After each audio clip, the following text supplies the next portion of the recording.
Okay, welcome to Rate My Gadget, and maybe you're having this issue that when you flush the toilet, all seems to be well and the toilet settles itself.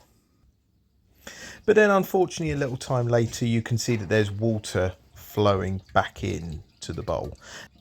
Now don't worry, this is easily resolvable. In short, it's the water valve that lets water into the cistern, which is basically not closing. So I have a back cistern which is basically hidden away, but this is the cistern here which fills up with water, so when you flush all the water comes in, and you can see that there is my valve and it's continuing to flow water into the cistern, so no matter what I do it doesn't shut off, which basically means it's faulty, it's failing.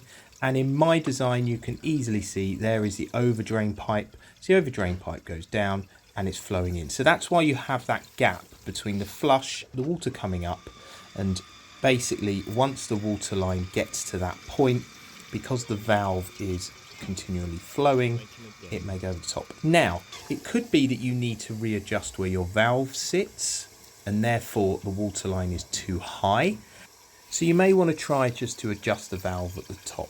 However, if it's not that and you need to replace a valve, which is more than likely, you're going to have to isolate this water that's coming in to the system. So there will be an isolation tap on this leg here. On mine it's from the further back within the loft, but somewhere on your system you will need to isolate, which basically means you are switching water off into that valve.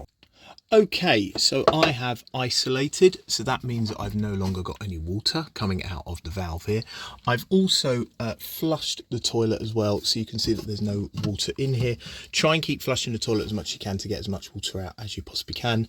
And now I'm ready to replace this unit here, which is the valve itself. Okay, so for me, I've got a side entry valve. I have bought myself one of these little beauties. So this here, these are one of the best selling on Amazon. And the other thing as well, if you're going to buy one, make sure you buy one with the brass fitting. See that kind of metal fitting? The reason being is you can buy plastic fittings, but they do have a tendency to cross thread, and probably you'll also have an issue with maybe access and all those kind of things. So you want something that I think is metal on metal. You might be paying £1 or 2 more, but it is worth it. Okay, so first of all, need to take this out. The way you take this out is basically you undo this nut here and here, and then this just comes away. And obviously depending on the space that you've got available, if you wanted to buy like for like, you can. For me here, this unit here, you can no longer really get it, so I have hence gone for the one off Amazon, which is a side valve configuration. And I will first of all take this out and then I'll put the new one in. So I thought it was worthwhile explaining how this configuration works, so when you take it apart you know how it goes back together. So what you'll have is this brass nut here with this plastic washer.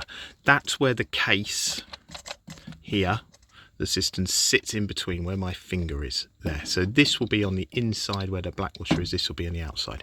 So what happens is that plastic white nut here, that nut there for me will go straight onto this brass thread.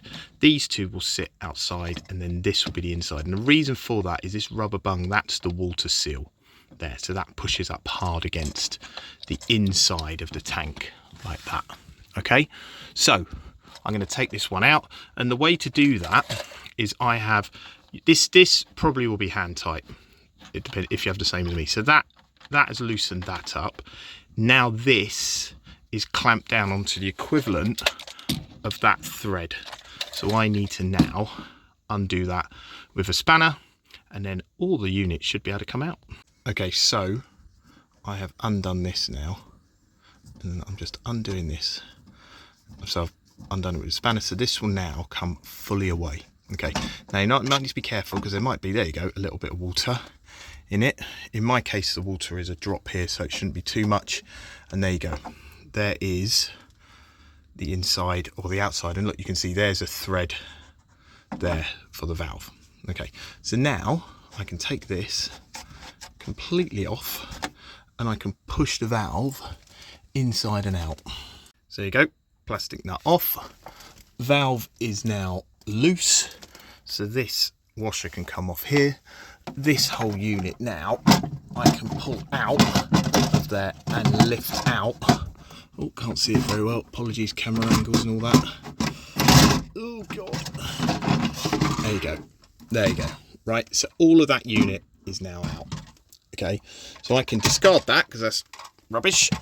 And now I'll put my new one in. So all I'm doing is, as I said before, taking this off and putting it inside there. And the other reason why this unit works really well is on the top here, once you install it, you can then change the height of it.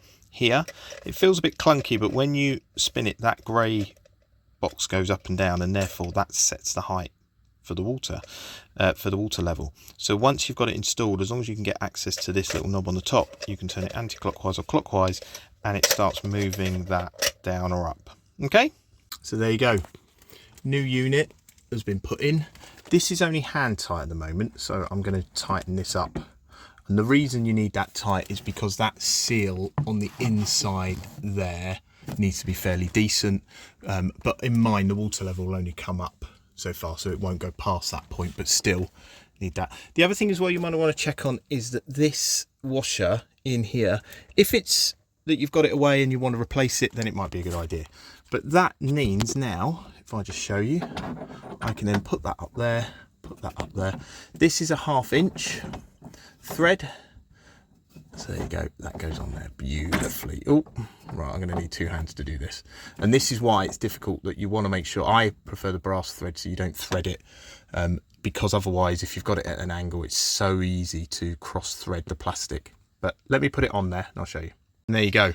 Okay, so this part here, you want to just tighten it down so it squeezes onto the washer.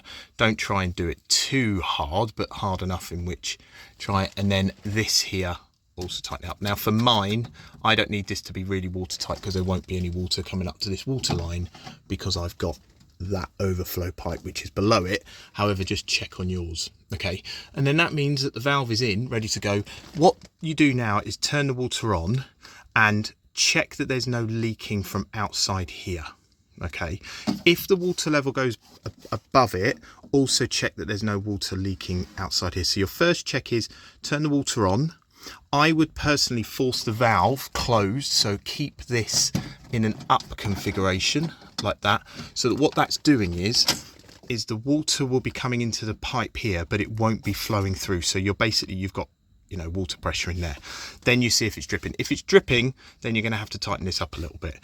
If that's okay and it's not dripping, let the water in, and then if it goes above the line, check it's water in here. Again, if it's dripping, you need to tighten this one up. And that is it. You've basically fixed your cistern. I hope that helps. Please do like and please subscribe. And any questions, we are more than happy to answer.